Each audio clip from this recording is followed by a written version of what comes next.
Saudações a vocês que me acompanham neste canal, sejam bem-vindos ao PL MMA de número 28. Neste vídeo trataremos de duas entradas ou dois capítulos do livro 4, isto é, capítulos 1º e 2º, ou entradas de número 1 e de número 2 deste livro das Meditações de Marco Aurélio.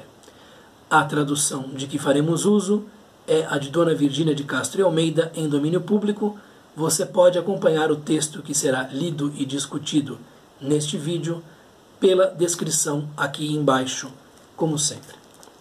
São duas entradas mais breves e posteriormente chegaremos à longa entrada de número 3, e muito bela, que é o assunto do próximo vídeo.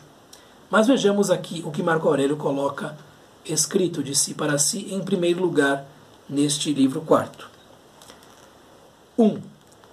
O princípio que nos governa, quando se conforma com a natureza, encara os acontecimentos da vida de modo a sujeitar-se sem esforço ao que lhe é possível e ao que lhe é concedido. O seu amor não tem objetivo de antemão fixado. Volta-se para as coisas superiores, reservando-se o direito da escolha, e o próprio obstáculo se pode tornar objetivo. É como o lume quando toma posse das coisas que lhe são lançadas. Uma candeia apagar-se-ia, mas o fogo assimila depressa as matérias amontoadas, consome-as, e essas próprias matérias lhe dão força e lhe elevam as chamas.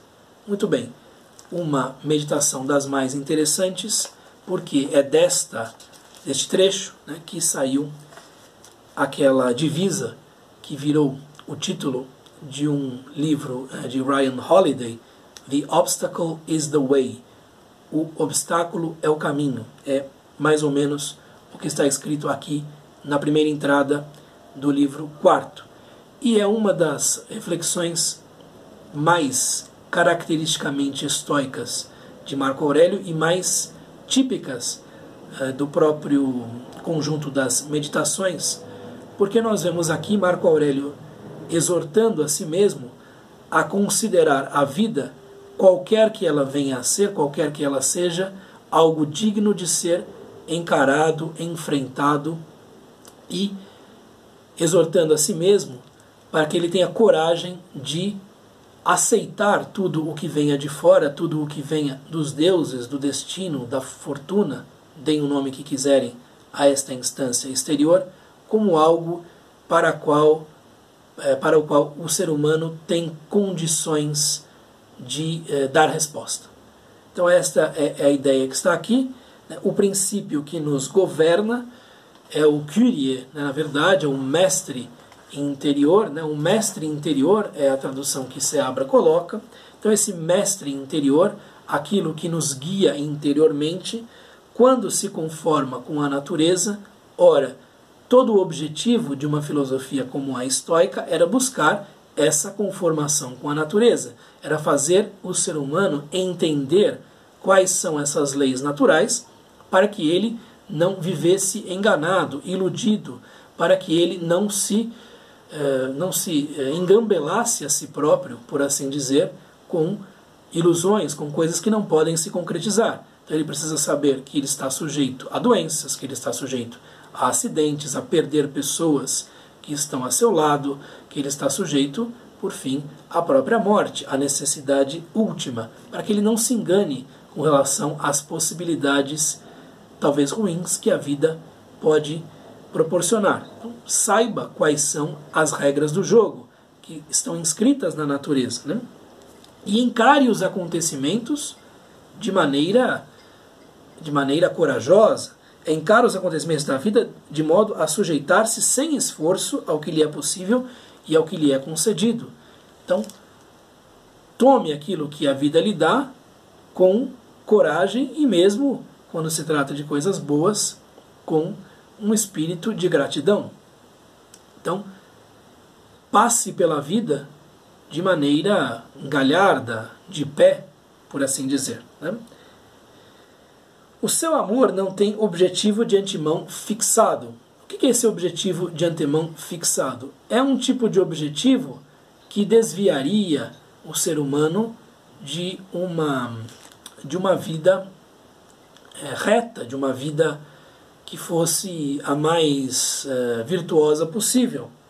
Então esses objetivos que podem nos distrair, podem drenar nossas energias, não devem ser buscados, ou devem ser buscados apenas de maneira acessória, secundária, sem que o objetivo principal, a arte de viver, por assim dizer, seja perturbado. O seu amor não tem objetivo de antemão fixado, volta-se para as coisas superiores, a contemplação das leis universais, das leis da natureza, reservando-se o direito da escolha. E você sabe que tem possibilidades de escolha dependendo das circunstâncias pelas quais você passa. E sabendo disso, poderá tomar as melhores decisões. E o próprio obstáculo se pode tornar objetivo, ou o próprio obstáculo se pode tornar caminho, ou, a melhor ideia aqui, é que os obstáculos fazem parte do caminho e não devem ser esquivados. É necessário enfrentá-los, é necessário saltar esses obstáculos, é necessário aceitar isso que o destino nos oferece, às vezes coisas muito duras, como parte do caminho. É a expressão daquilo que, a expressão é de Nietzsche, mas é algo que está presente também nos estoicos, de maneira ligeiramente diferente, de algo que se chama amor fati, o amor do fato, o amor do destino. Então os estoicos têm esse amor fati, esse amor a qualquer coisa que venha por parte dessas potências exteriores. Qualquer coisa deve ser encarada. E deve ser encarada sem lamentações, sem reclamações, sem mimimi, sem ai de mim e coisas assim. É duro, hein? É duro, é uma coisa bastante exigente. E como é que deve ser este ser humano que está preparado para qualquer coisa? Né? Ele deve ser como o lume, como o foco de um incêndio, como um fogo que transforma essa matéria que lhe é atirada em energia, consumindo-a. Então, ser como o fogo, isto é, transformar o que pode ser um entulho, o que pode ser algo que nos embaraça, em um combustível para a nossa energia própria, para os nossos objetivos superiores. Essa é a ideia. Então, torne os obstáculos parte do caminho, torne os obstáculos algo que é vencido e que não deve ser pranteado, não deve ser um alvo de reclamações. Né? Então, como o lume, como o fogo, quando toma posse das coisas que lhe são lançadas. Então, o fogo consome tudo o que lhe é lançado, porque ele é indomável, ele é mais forte do que essas coisas. Né? Uma candeia se apagaria, uma velinha pequena, né, uma candeia, se fosse abafada com matéria, fosse abafada com muitos materiais, não resistiria. Mas um fogo forte, de verdade, consumiria tudo aquilo. Né? Mas o fogo assimila depressa as matérias amontoadas, um fogo de verdade. Né? Consome-as. É isso que deve fazer o indivíduo com as dificuldades, consumi-las, transformá-las em uma ocasião de crescimento, em uma ocasião de força, né, de brilho, como o próprio fogo o faz. E essas próprias matérias lhe dão força e lhe elevam as chamas. Então o ser humano, na visão do estoicismo, não deve temer nada do que o destino lhe tenha a oferecer. Evidentemente, é uma perspectiva muito diferente de quase tudo aquilo que é oferecido às pessoas hoje, e é uma perspectiva que nos chama a atenção como um grito aqui de coragem e de força numa época de muita moleza, né? Vamos dizer a verdade. E por fim, uma entrada mais breve e um tanto enigmática, que foi assim traduzida por Dona Virgínia de Castro e Almeida. 2. Não pratiques ao acaso uma só ação, nem contrariamente aos princípios da arte que podem torná-la perfeita. Nós já vimos esta ideia no livro segundo, a de que as ações que não têm objetivos claros, que são feitas ao acaso, que são feitas por capricho, por improviso, devem ser evitadas, porque elas não levam a nada, evidentemente. É necessário ter uma consciência muito apurada daquilo que se está fazendo. A prosorré, a atenção àquilo que se faz, é algo em que Marco Aurélio insiste bastante nas meditações, de modo que uma ação desleixada é algo visto como não desejável. Então não pratique você ações ao acaso, casuais, improvisadas, sem objetivos claros, né? Nenhuma ação assim, porque isso pode desviar você de uma rota que é mais promissora. Nem contrariamente aos princípios da arte que podem torná-la perfeita. Aqui o termo evidentemente é techné, que é arte em grego. Agora, eu creio que talvez se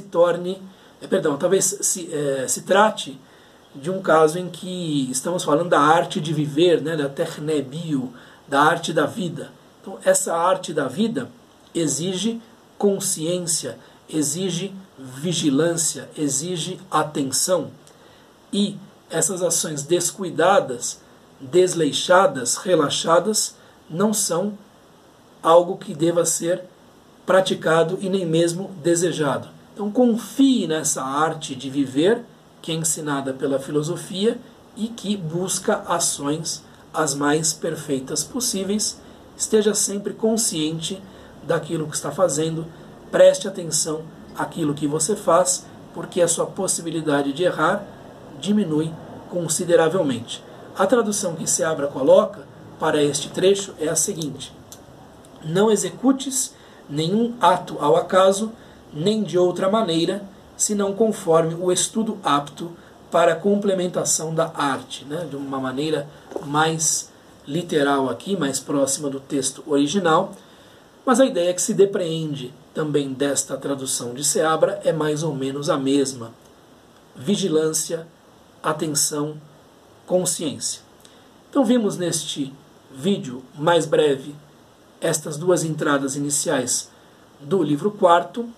Espero que vocês tenham aproveitado e nos vemos no próximo vídeo, em que falaremos da belíssima passagem de número 3 do quarto livro das Meditações de Marco Aurélio, uma das mais famosas, uma das mais célebres, aliás.